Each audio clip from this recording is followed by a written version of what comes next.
நீங்கள் பார்த்துக் கொண்டிருப்பது 24 நியூஸ் தமிழ். அஇஅதிமுக பொதுச் செயலாளரும் எதிர்க்கட்சி தலைவருமான எடப்பாடி கே பழனிசாமி பிறந்தநாளை முன்னிட்டு கழகத்தின் துணை பொதுச் செயலாளரும் நத்தம் சட்டமன்ற உறுப்பினருமான நத்தம் விஸ்வநாதன் பழனியில் 1000 பேருக்கு நலத்திட்ட உதவிகளை வழங்கினார். திண்டுக்கல் மாவட்டம் பழனியில் எடப்பாடி பழனிசாமி பிறந்தநாளை முன்னிட்டு நலத்திட்ட உதவிகள் வழங்கும் நிகழ்வு நடைபெற்றது. அதிமுக துணை பொதுச் செயலாளர் நத்தம் விஸ்வநாதன் கலந்து கொண்டு நலத்திட்ட உதவிகளை வழங்கினார். மாநில எம்ஜிஆர் அணி இளைஞரணி துணை செயலாளர் ரவி மனோகரன் ஏற்பாட்டில் சலவை தொழிலாளர்களுக்கு தேய்ப்பு பெட்டி, ஆட்டோ தொழிலாளர்கள், சுமை தூக்கும் தொழிலாளர்களுக்கு சீருடைகள், நகராட்சி தூய்மை பணியாளர்கள் 1000க்கும் மேற்பட்டோருக்கு புத்தாடைகள் மற்றும் அரிசி உள்ளிட்டவை வழங்கப்பட்டது. மேலும் கிரிக்கெட் வீரர்களுக்கு விளையாட்டு உபகரணங்கள் அதிமுக நிர்வாகிகள் சார்பில் வழங்கப்பட்டது. இந்த நிகழ்ச்சியில் பேசிய நத்தம் விஸ்வநாதன், தமிழகத்தில் சட்ட ஒழுங்கு சீர்கெட்டு உள்ளது. அதிமுக ஆட்சி காலத்தில் கொடுத்த இலவசங்களை திமுக அரசு நிறுத்தி உள்ளது. திமுக ஆட்சிக்கு வந்தால் அனைத்து வாக்குறுதிகளும் நிறைவேற்றப்படும் என திமுகவினர் கூறியிருந்தனர். அந்த வாக்குறுதிகள் அனைத்துமே நிறைவேற்றப்படாமல் உள்ளதாக நத்தம் விஸ்வநாதன் குற்றம் சாட்டினார். மேலும் 2026 நடைபெறும் சட்டமன்ற தேர்தலில் எடப்பாடி பழனிசாமி முதல்வர் ஆவார் என தெரிவித்தார். 24 நியூஸ் தமிழ் செய்திகளுக்காக திண்டுக்கல் மாவட்ட செய்தியாளர் ஆஷிக் அலி. வழங்கி 71வது எடப்பாடி அரணில் 71வது பிறந்தநாள் விழாவை கொண்டாடணும். அவ்வளவு நல்லா நகர கழகத்தின் சார்பில் ஒவ்வொரு அமைப்பு ரீதியாக கொண்டு செஞ்ச கொடைக்கானல் நிர்வாகிகள்லாம் சேர்ந்து நல்லா ஒவ்வொரு இடத்துலையும் பிறந்தநாள் விழாவை முன்னிட்டு ஏழை எளிய மக்களுக்கு, உழைப்பாளி மக்களுக்கு அனைத்து தரப்பினரும் பயன்படுகின்ற வகையில் நலத்திட்ட உதவிகள் அன்னதானம் வழங்கி இன்றைக்கு பல்வேறு ஒன்றியங்களிலும் நகரங்களிலும் இன்றைக்கு பேரூராட்சி பகுதிகளிலும் இந்த நலத்திட்ட உதவிகள் வழங்கப்பட்டு வருகிறது. முன்னாள் அமைச்சர்கள் லஞ்ச ஒழிப்புத்துறை முன்னாள் அமைச்சர்கள் வீடுகளில் லஞ்ச ஒழிப்புத்துறை சோதனை நடத்துறாங்க.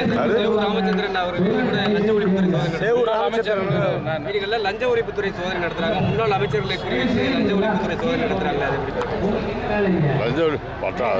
அரசு இந்த அமலாக்கத்துறை அவர் செய்யறாங்க. அதிகாரிகள் வீட்டில் வந்து சோதனை நடந்துட்டு எப்படி பாக்குறீங்க? அமலாக்கத்துறை அவருடைய கடமையை செம்மனே செய்து கொண்டிருக்கிறார். அதை போய் அதில் நடவடிக்கை எடுக்கிறாங்கன்னா அதுக்கு நம்ம அவங்க எடுக்கிற நடவடிக்கை அதில் யாரும் தலையிட முடியாது. அது சட்டப்படி நடவடிக்கை எடுப்பாங்க. ஆனால் இப்போ உதயநிதி ஸ்டாலினுடைய நண்பர் ப்ரொடக்ஷன் இந்த தயாரிப்பை விட்டு தொடர்ந்து சோதனை நடந்துட்டு இருக்கு. இப்போ விசாரணை கூட அழைச்சிட்டு போய் வீட்டில் வச்சு அலுவலகத்தில் வந்து சோதனை வந்தாங்க. அதுதாங்க அவர் அமலாக்கத்துறை அவருக்கு கிடைத்த தகவலின் அடிப்படையில் இன்றைக்கு சோதனை செஞ்சுட்டு இருக்காங்க. இதை தடுப்பதற்கு இந்த ஆட்சியாளர் திமுக அரசு அந்த அமைச்சர்கள் நீதிமன்றத்துக்கு சென்றாங்க. இந்த மாதிரி அமலாக்கத்துறை அரசு துறை இன்னொரு அரசு நிறுவனத்தின் மீது நடவடிக்கை எடுக்கக்கூடாது, அதுக்கு சோதனையிடக்கூடாது, சட்டப்படி செல்லாதுன்னு சொன்னாங்க. அது தடை விதிக்கணும்னு சொன்னாங்க. நீதிமன்றம் நீதியை நிலைநாட்டுச்சு. சட்டப்படி இல்லை அவருக்கு கிடைத்த தகவலின் அடிப்படையில் அவர் சோதனை செய்வதற்கு எந்த தடையும் இல்லைன்னு நீதிமன்றமே கிளீனை வழங்கியிருக்கு. நீதிமன்றம் தான் வழங்கியதற்கு பின்பு அவர் தொடர் நடவடிக்கையாக அவர்கள் இந்த சோதனை இடுவதிலேயோ தொடர் நடவடிக்கை எடுப்பதிலேயோ எந்த தவறும் இல்லை, அவர் தொடரலாம்னு சொல்லிட்டாங்க. தொடர்றாங்க. இனிமேல் அவங்க சோதனையின் முடிவில் தான் அவங்களுக்கு இந்த என்ன நடவடிக்கைன்னு தெரியும். தமிழ்நாட்டில் பல்வேறு பிரச்சனைகள் இருக்கும்போது வந்து ஸ்டாலின் வந்து ஊட்டி போய் இது எப்படி பார்க்குறீங்க சார்? ஊட்டி போனதை பற்றி கேட்குறாரு. அவர் தமிழ்நாட்டில் அவர் எப்போ மக்களை பற்றி கவலைப்பட்டார்?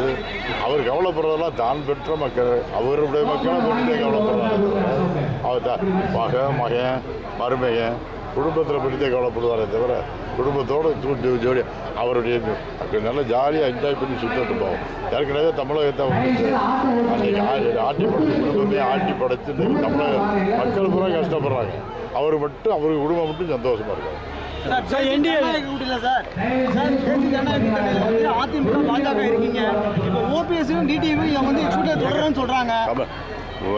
கூட்டணி சம்பந்தமானலாம் முதலமைச்சர் நமது பொதுச் செயலாளர் தான் முடிவு பண்ணுவார்.